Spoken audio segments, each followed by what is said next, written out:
बिस्मिल्लाहिर्रहमानिर्रहीम। अस्सलामु अलैकुम वरहमतुल्लाहि वबरकातुह।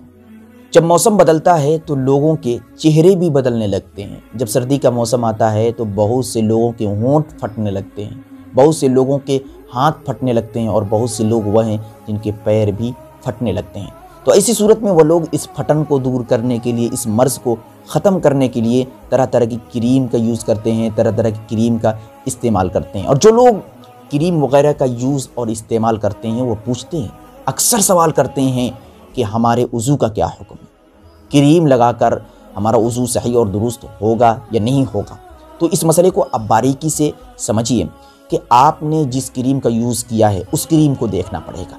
अगर उस क्रीम के अंदर ऐसी चिकनाहट है कि जिस चिकनाहट की वजह से पानी खाल तक पहुंच ही नहीं रहा है, क्रीम लगाने के बाद आप पानी आज़ाए वज़ू पर डाल रहे हैं, वो पानी खाल तक नहीं पहुंच रहा है, ऊपर से ही वो पानी नीचे की जानिब गिर जा रहा है, तो इस सूरत में पानी खाल तक न पहुंचने की वजह से, आज़ाए वज़ू तर न होने की वजह से आपका वज़ू सही और दुरुस्त नहीं होगा।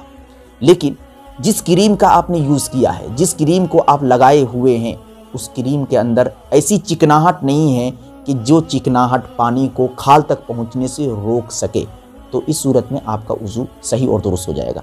जो भी क्रीम यूज़ किया जाता है, इस्तेमाल किया जाता है, आम तौर पर उसके अंदर ऐसी चिकनाहट होती नहीं जो पानी को रोक दे।